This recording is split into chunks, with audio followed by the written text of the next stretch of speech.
Hello, welcome to another episode of Things That Go Bump in the Night and Why. I want to talk tonight about something that a lot of people have that's probably not really controversial, but it depends on who you are and what you are and how you believe and what you believe.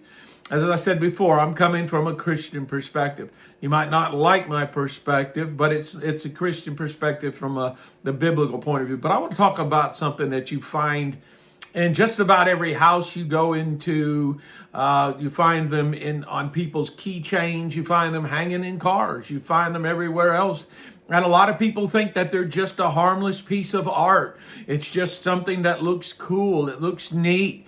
But yet they don't even understand the root to the root to the object that I'm talking about. You know, one of the things that we have to learn is that a lot of times we invite the enemy in, we invite the devil in, we invite spirits into our house by bringing certain things into the house. You bring in certain objects into the house, certain things into the house.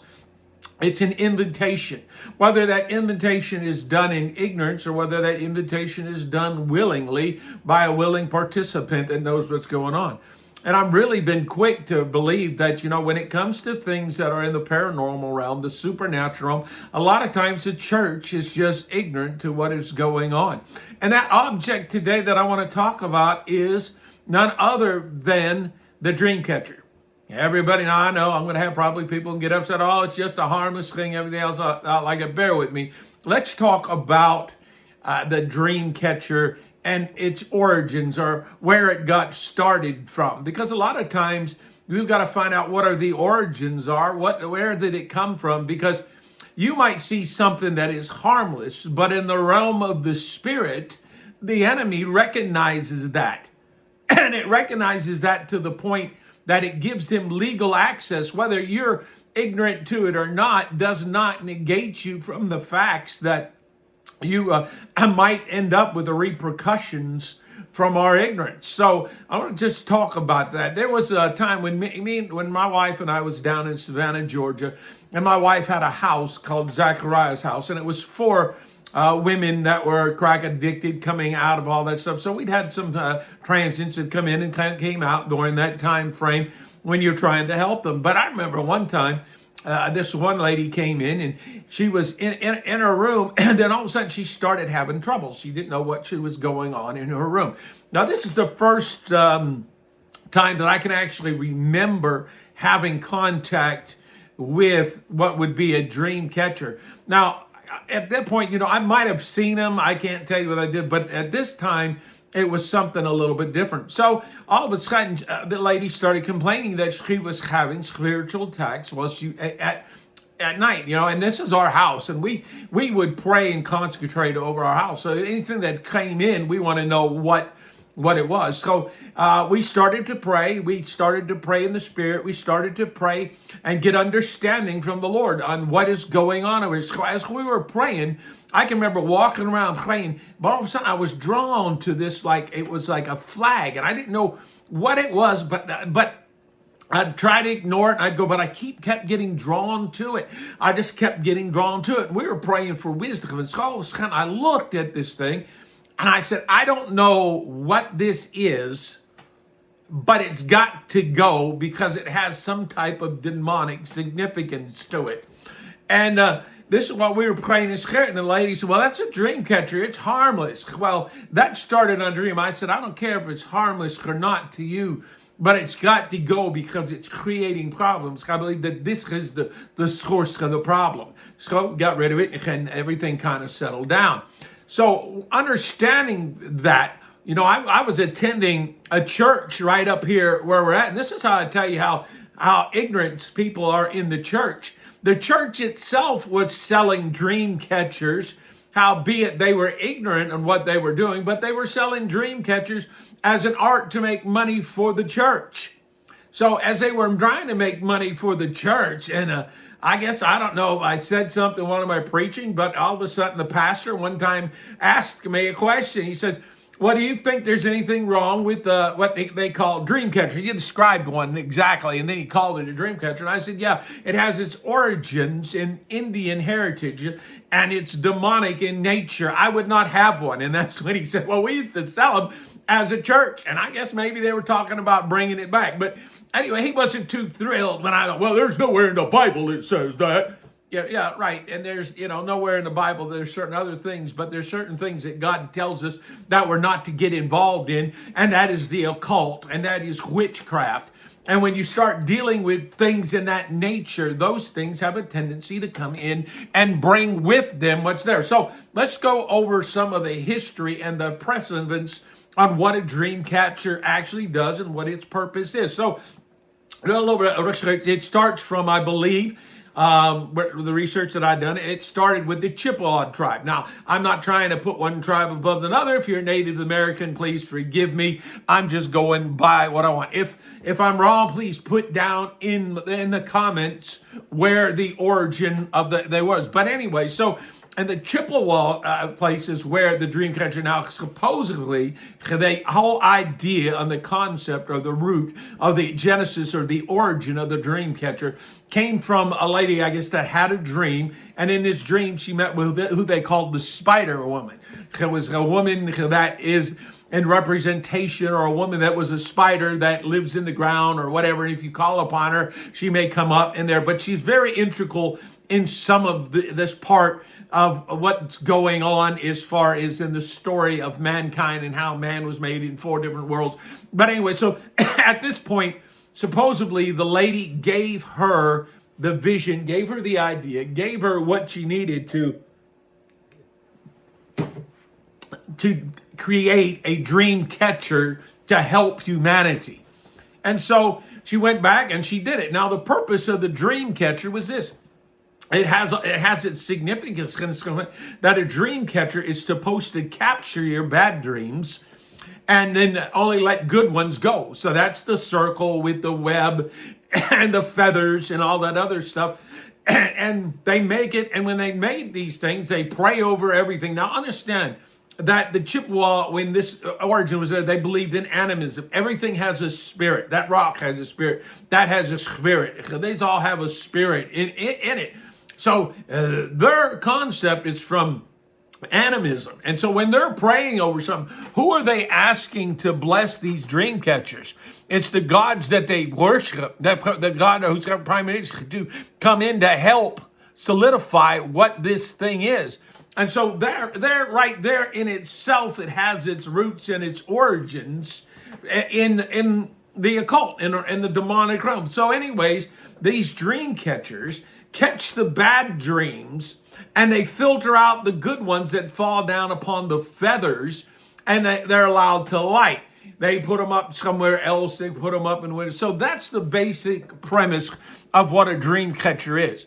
Now, stop and think about how some of these things go and how the enemy operates. It's kind of ironic that I had a friend that they were in deliverance, and they were telling us a situation that they went into a house. Now, when they came into the house, they wanted to know what was going on. And the lady was distraught at the house, kind of family, because the kids were having nightmares. And then they would get up and they couldn't remember their nightmares because they were trying to think, well, if we can find the root of the nightmare, maybe we can get rid of the nightmares. So they were in this place, and they were talking about nightmares that these kids got. So they said, okay, we'll come and they'll do a walk through their house. Now, remember, this wasn't me. This was a friend of ours that was telling us this story. And so they started walking through the house, and they came into the children's room, and all of a sudden, lo and behold, what do you think they found? Dream catchers. And they asked, they said, what is this thing? And they said, this is a dream catcher. What's it do? Oh, it captures the bad dreams, lets the good dreams go through. So now when you stop and you think about this, along with the simple fact that the spider woman was also a spiritual guide. Spiritual guides are demon spirits to me because, like I said, when you die, you go to one or two places, heaven or hell. There's a definitive in a war that happens in the spiritual realm, but there's a definitive between good and dark. And so when all of a sudden this started happening, and then the lady put all this stuff together, and she said, so that thing captures the nightmares of the children. So in other words, your children are having nightmares, but they can't remember because this dream catcher catches that stuff. So she said, you got to get rid of this thing. This thing is the cause of the nightmare. Stop and think about it. You put something in your house like that, you invite spirits in. The spirits didn't want to root in because I don't care how long you got it. If there's the spirits that are in your house, it's only a matter of time before they expose themselves. So anyway, so that's what's going on. And then she asked, now here's the strangest part. She asked the lady, where'd you get them? And she said in Sunday school. Said the kids were building them in Sunday school and were bringing them home. Now, can you believe that? In Sunday school, you're teaching your child something that is rooted in animism, something that is created for a specific function and a specific purpose that is out there in the spiritual realm, that all of a sudden that this thing now, the children were making them in Sunday school out of ignorance, thinking that it was something that now the word is clear. My people perish for a lack of knowledge. It's not the simple fact that you can't get the knowledge. Lack just means failure to obtain. We're ignorant because we failure to obtain that knowledge.